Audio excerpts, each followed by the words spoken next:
Found out my girlfriend chose friends over our Christmas trip, so I took my best friend instead. I paid the $200 name change fee, put the new boarding passes in her purse, refused to cancel, took the trip, and came home to a relationship still together but with trust not fully rebuilt. My girlfriend laughed and pushed the Christmas tickets back at me. Change them. I'm going with friends, not you. I didn't react, all right. I updated the booking quietly.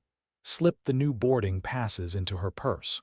When she finally noticed the passenger name, I'm 33, been with my girlfriend for about 3 years. We met at a friend's wedding, hit it off immediately, moved in together after about a year. She works in fashion retail management. I'm in data analysis for a logistics company. We'd always talked about traveling together, but work schedules and money made it difficult. This Christmas was supposed to be different. Back in September, I found a great deal on flights and a resort package for the week between Christmas and New Year's. 5 nights at an all-inclusive beach resort, round-trip flights, the works. It wasn't cheap. Cost me about $4,000 total, but I'd been saving up. I surprised her with the tickets on her birthday in October. She seemed excited at first. Oh my God, this is amazing. I've always wanted to go somewhere warm for Christmas. I know. I remember you mentioning it. This must have cost a fortune. Don't worry about it. I've been saving. You deserve it. She hugged me, posted about it on social media, showed all her friends. Everything seemed perfect. Then, about 2 weeks ago, things started changing. She became distant, spent more time on her phone, went out with her friends more often. When I'd ask about the trip, she'd give short answers. Yeah, it'll be fun, or I need to figure out what to pack. Last Wednesday, she came home from work around 700. I was making dinner, had the tickets on the counter because I'd been looking at the itinerary. She glanced at them, then at me. We need to talk about the trip. Okay, what's up? My friends are planning a group thing for Christmas. They're all going to this ski resort and they really want me to come, but we already have this planned. I bought the tickets months ago. I know, but this is like a once-a-year thing with my girls. They've been planning it for how long? A few weeks. So they started planning after we already had our trip booked. Yeah, but they didn't know about ours, because you didn't tell them. She got defensive. I don't have to run every decision by my friends. I'm not saying you do, but we've had this trip planned for months. I spent a lot of money on it. I know and I appreciate that, but can't we just reschedule? The flights aren't refundable. The resort has a cancellation fee. We'd lose most of the money. So you're saying I can't go with my friends because of money. I'm saying we already have plans I paid for, plans we've been talking about for months. She picked up the tickets, looked at them, then laughed.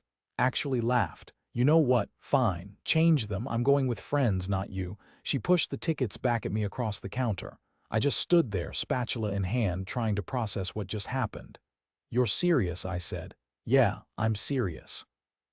Change the tickets. Get your money back or whatever. I'm going on the ski trip. And what am I supposed to do? I don't know. Go by yourself. Find someone else to go with. It's not my problem. Something in me just shut off. That calm that comes over you when you realize something fundamental has changed. All right, I said. All right. That's it. What else do you want me to say? I thought you'd put up more of a fight. Why would I fight? You've made your decision. She looked almost disappointed that I wasn't arguing. Fine, good, I'm glad we agree. She went to the bedroom. I finished making dinner, ate alone, then got on my laptop. Update 1. I didn't change the tickets that night, just sat with it thinking. By Thursday morning, I'd made a decision. The tickets were in both our names, but I'd paid for everything. I was the primary contact on the booking, which meant I could modify them. I called the airline first. I need to change the passenger name on one of the tickets. There's a fee for that, and depending on the fare rules, it might not be possible. How much? Let me check. Okay, for this ticket class, there's a $200 name change fee, plus you'll need to pay any fare difference. And if I want to cancel one ticket entirely, that ticket is non-refundable, but you can get a credit toward future travel, minus a cancellation fee. What's the cancellation fee? $300. So, out of the let me see, $2,000 ticket, you'd get a $1,700 credit. Okay. Let me think about it and call back. I hung up, did some math, called my best friend. You busy the week after Christmas? Not particularly. Why, want to go to the beach, all-inclusive resort, flights included. Are you serious? Completely serious. My girlfriend bailed. I've got an extra ticket. What happened? I explained the situation. He was quiet for a moment. Man, that's rough. But yeah, I'd definitely be down. How much do I owe you? Just cover the name change fee. $200. That's it? Dude, that's an insane deal. Yeah, well, no point in both tickets going to waste. When do you need to know by? Soon, like today or tomorrow. I'm in. Let's do it. Cool. I'll handle the change and send you the details. I called the airline back, changed the passenger name from my girlfriend to my friend, paid the fee, got the new confirmation email. Then I did something petty. I printed out both boarding passes, mine and my friend's, and slipped them into my girlfriend's purse that night when she was in the shower. Put them in the inside pocket where she keeps her own travel documents. Update 2. The next few days were tense. She was busy planning her ski trip, texting her friends constantly, looking at rental properties and lift ticket prices. I didn't mention the flights, didn't tell her I'd changed them, just went about my normal routine. Friday night, she asked, "Did you get a refund on those tickets?" I handled it. "How much did you lose?" "Some. It's fine." "I'm sorry about that, but you understand, right? My friends really wanted me there." "I understand. You're being really chill about this." "What's the point of being upset? It is what it is." She seemed satisfied with that answer, went back to her phone. Saturday, her friends came over to finalize their ski trip plans. They were all in the living room, drinking wine, laughing loudly. I stayed in the bedroom working on my laptop. Around 900 she came in. "You okay?" "Yeah, fine. You've been in here all evening. You have your friends over, didn't want to intrude." "You're not intruding, it's your apartment too." "I know, I'm just giving you space to plan your trip, our trip. You should come to the ski resort with us. I wasn't invited, I'm inviting you now." "Thanks, but I'm good. You have fun with your friends, are you sure?" "It would be more fun if you were there, I'm sure," she shrugged. "Okay, your loss." She left. I heard her tell her friends, "He doesn't want to come, says we should have our girl time." They all laughed. One of them said something I couldn't quite hear, but it got more laughs. Sunday morning, I woke up to her going through her purse. She was looking for something, pulling things out, checking pockets. "What are you looking for?" I asked. "My ID. I need to make a copy of it for the ski rental place." She pulled out the boarding passes I'd planted, stared at them for a second. "What are these?" "What are what?" "These plane tickets. They're for our resort trip." "Yeah," she looked closer. "This one has your name, but this one says," she trailed off, reading the name of my friend. The room got very quiet. "Why is his name on this ticket?" she asked slowly. "Because he's going with me." "What?" "You said to change the ticket, so I did. Changed your ticket to his name. We're going to the resort." Her face went through several emotions. Confusion, disbelief, anger. "You're taking him on our trip." "It's not our trip anymore, you made that clear. You chose the ski resort with your friends." "I meant for you to cancel the whole thing." "You said to change the tickets, I changed them." "To cancel them, not to take someone else." "You specifically said change them, that's what I did." "You know what I meant." "Do I? Because you were pretty clear that you weren't going and it wasn't your problem what I did." She stood up holding the boarding passes. "This is insane. You can't just take your friend on a romantic trip we planned together. It's not romantic. It's just a vacation. You didn't want to go, he did. Problem solved. That's not you can't just this is so messed up." "Is it? You literally told me to change the tickets and that what I did with them wasn't your problem." "I didn't think you'd actually take someone else." "What did you think I'd do? Go alone, waste $4,000. I don't know, but not this. Why do you care? You're going on your ski trip." "I'm going on this trip. Everyone gets a vacation." She was furious now. "Cancel it. Cancel his ticket. We'll go together." "No." "What? No, you made your choice. You picked your friends over plans we made months ago, over money I spent. Now I'm picking my friend over you. You're being spiteful. I'm being practical. The tickets are non-refundable. Someone should use them, but not him. Anyone but him." "Why? What difference does it make?" Because he's your best friend, because it's weird. Because this was supposed to be our trip. It was supposed to be, but you changed that. So I adapted. Update 3. She didn't talk to me for the rest of Sunday, stayed in the bedroom, came out only to use the bathroom or get food. Her friends kept texting her, probably asking what was wrong. Monday morning, I got up for work like normal. She was already awake, sitting at the kitchen table. "We need to talk," she said. "Okay, I thought about it all night. I think you're doing this to punish me. I'm not punishing you. I'm going on a vacation I paid for. With my replacement. He's not your replacement. He's my friend who happens to be available. Did you even try to get a refund?" I looked into it. Would have lost most of the money. This way at least someone gets to enjoy it. So you'd rather take him than try to work this out with me. There's nothing to work out. You're going on your ski trip. I'm going on this trip. You wanted separate vacations. That's what we're doing. That's not what I wanted. Then what did you want?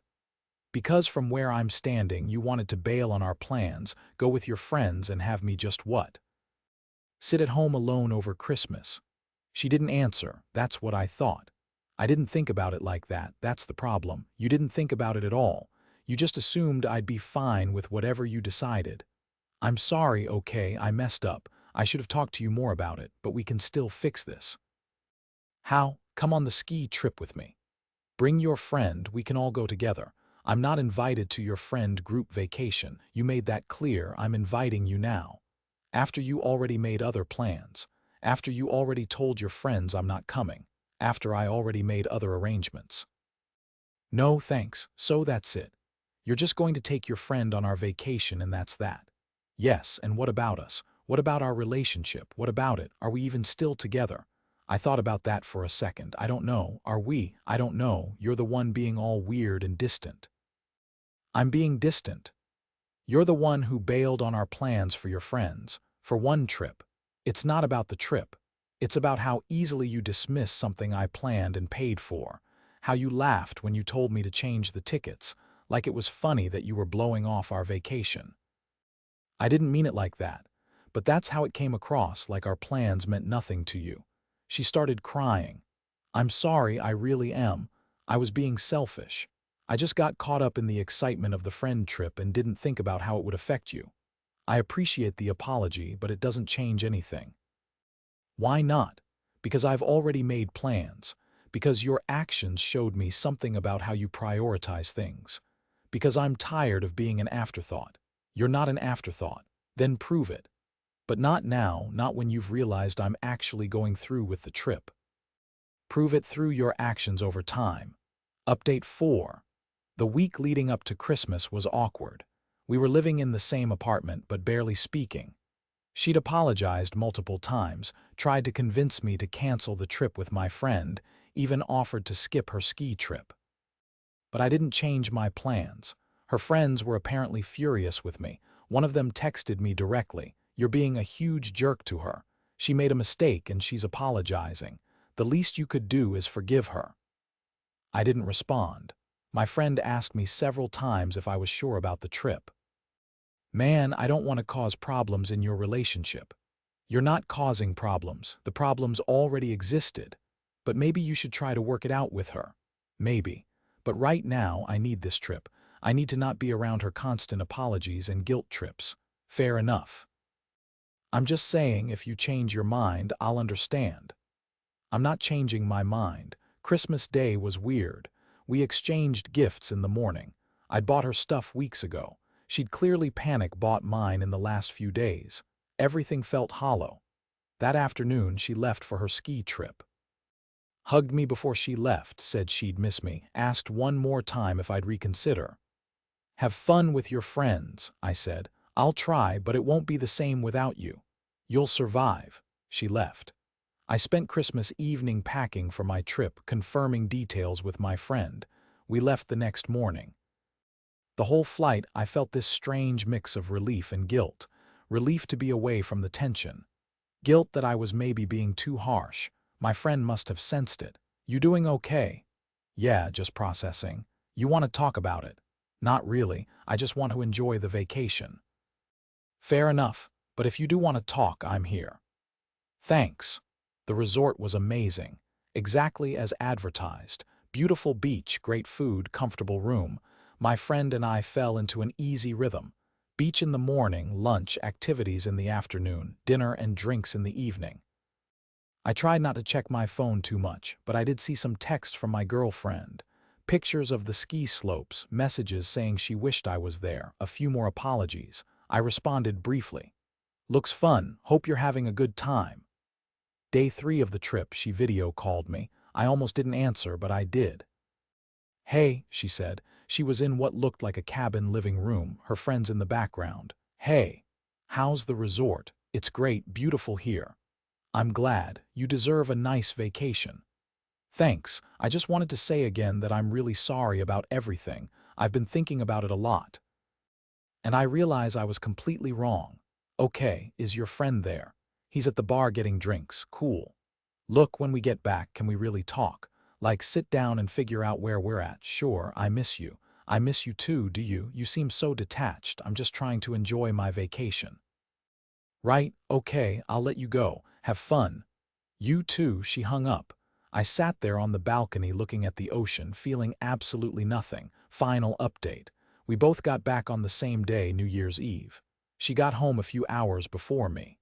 When I walked in, she was sitting on the couch looking nervous. Hey, she said. Hey, how was the flight? Fine. Yours? Good, we need to talk. I know. We sat down. She had clearly prepared what she was going to say. I've been doing a lot of thinking about us, about what happened, about what I want, and I realized I took you for granted. I got so caught up in what my friends were doing that I forgot about what we had planned together. That was wrong, and I'm sorry. I appreciate that, but I also think you were really hurtful, taking your friend on our trip, not trying to work things out, being so cold to me. You're right, I was cold. I was hurt and I shut down. So where does that leave us? I don't know. I need you to understand something. It's not about the trip.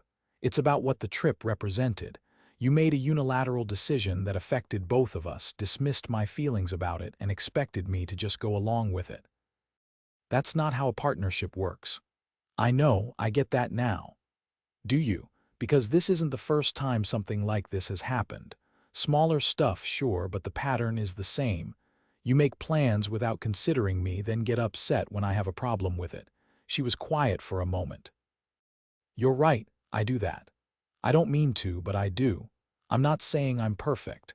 I clearly have issues with communication and I shut down when I'm hurt, but I can't be in a relationship where I'm constantly an afterthought. You're not an afterthought. You're the most important person in my life. Then act like it, not just with words, with actions. I will, I promise. We'll see. Does that mean you're willing to try to work on this? I'm willing to see if we can, but I'm not making any promises. Trust takes time to rebuild. I understand. We spent New Year's Eve together, quiet and uncertain. Didn't go out, didn't do anything special, just existed in the same space trying to figure out if we still fit together. It's been 2 months since then. We're still together, still trying. She's been making more of an effort to include me in decisions, to consider my feelings. I'm trying to be less closed off, to communicate better. Is it perfect? No. Do I fully trust her yet? No. But we're working on it. My friend asked me last week if I regretted taking him on the trip instead of trying to work things out with her beforehand. No, I said. I needed that space. I needed to do something for myself, to not just accept being treated like an afterthought. Do you think you'll stay together? I don't know. Maybe, we'll see. That's honest, at least. It's all I've got right now. I'm 33 in a relationship that's in flux, still processing everything that happened. I learned that sometimes you have to do something for yourself, even if it seems petty or spiteful. I learned that standing up for yourself doesn't make you the bad guy. And I learned that love isn't enough if it's not backed up by respect and consideration. Whether we make it or not, I don't regret going on that trip. I don't regret standing my ground, and I don't regret showing her that actions have consequences. Maybe that makes me petty. Maybe that makes me unforgiving. But it also makes me someone who knows their worth and won't settle for being an afterthought. And honestly, that's worth more than any vacation.